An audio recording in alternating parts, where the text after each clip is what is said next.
5 राज्यों में विधानसभा चुनाव का ऐलान कर दिया गया है और सत्ता में बैठी भारतीय जनता पार्टी अब एक्टिव मोड में है।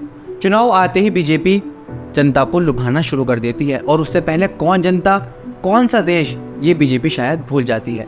जैसे चुनाव नजदीक आया वैसे ही बीजेपी ने महिला आरक्षण बिल को पास कर दिया। सोचने वाली बात है, जो बिल कई दशकों से पास नहीं हो पा रहा था वो चुनाव आते ही पास हो गया और पूरे देश में एक माहौल बन गया कि बीजेपी महिलाओं को सपोर्ट करती है। तो वही पूरे 5 साल में बीजेपी ने सिलेंडर के रेट बढ़ाए और चुनाव आते ही 200 रुपये कम कर दिए और जनता खुश हो गई। शायद जनता ये नहीं जानती कि 200 रुपये कम होने से भी सिलेंडर पहले जितना सस्ता नहीं हुआ।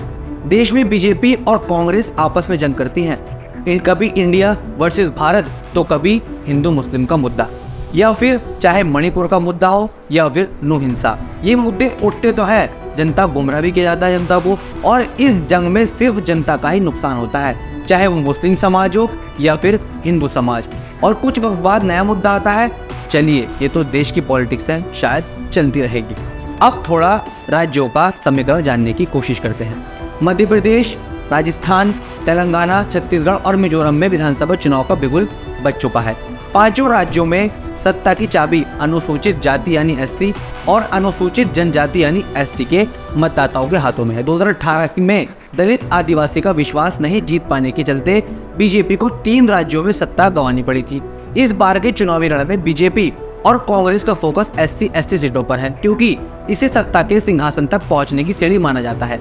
राजस्थान, छत्तीसगढ़, मध्य प्रदेश, तेलंगाना सहित 5 राज्यों में कुल 669 विधानसभा सीटें हैं, जिनमें से 250 सीटें SC/ST के लिए सुरक्षित है, जो 37.36% सीटें होती हैं। कांग्रेस ने 5 साल पहले मध्य प्रदेश, छत्तीसगढ़, राजस्थान में 2/3 SC/ST सुरक्षित सीटों पर जीतकर परचम फहराकर बीजेपी के सत्ता में रहने की उम्मीदों को पानी फेर दिया था। इसी तरह तेलंगाना में KCR और मिजोरम में MNF ने करिश्मा दिखाया था। यही वजह है कि 5 राज्यों की विधानसभा में सत्ता का जादू इन्हीं सुरक्षित सीटों में छिपा है। चलिए अब एक एक कर 5 राज्यों पर नजर डालते हैं। बात करते हैं राजस्थान की। राजस्थान की सियासत में दलित और आदिवासी वोटर काफी अहम है। राज्य की सत्ता का फैसला इन्हीं दोनों समुदाय के वोटर्स तय करते हैं, क्योंकि 17% दलित और 13% आदिवासी वोटर हैं।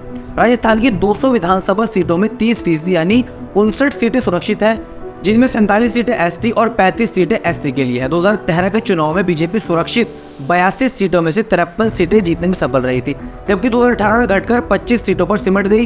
कांग्रेस 2013 में सिर्फ 12 सुरक्षित सीटें ही जीती थी, लेकिन 2018 के चुनाव में बढ़कर 40 सीटों पर पहुंच गई और सरकार बनाने में सफल रही। इसलिए बीजेपी और कांग्रेस ने SC और ST समुदाय के वोटर को हासिल करने के लिए पूरा जोर लगा दिया है। अब नंबर आता है छत्तीसगढ़ का। छत्तीसगढ़ में SC/ST सीटों का दाव क्या है? छत्तीसगढ़ की सियासत आदिवासी और दलित समुदाय के इर्द गिर्द सिमटी हुई है। राज्य में 34% आदिवासी वोटर हैं और उनके लिए 29 सीटें सुरक्षित हैं। दलित 11% के करीब हैं और उनके लिए 10 सीटें सुरक्षित हैं। इसी तरह से राज्य की कुल 90 विधानसभा सीटों में 39 सीटें SC/ST के लिए सुरक्षित हैं, जो करीब 40% से ज्यादा होता है। 2018 के चुनाव में बीजेपी ने 39 सुरक्षित सीटों से महज 6 सीटें ही जीती थी, जबकि कांग्रेस ने SC की 29 सीटों में 28 सीटें जीती थी और 6 SC सीटें जीतने में सफल रही।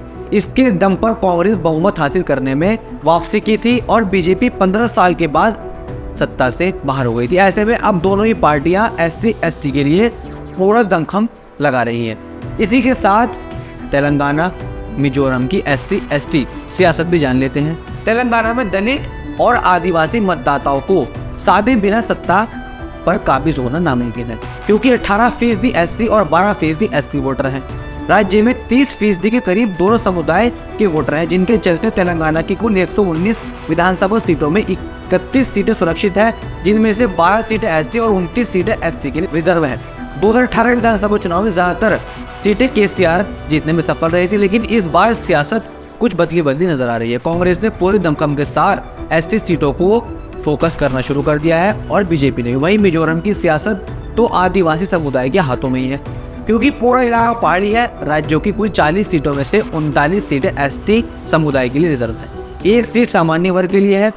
आज की वीडियो में इतना ही। मैं फिर आपको नई खबर के साथ मिलूंगा।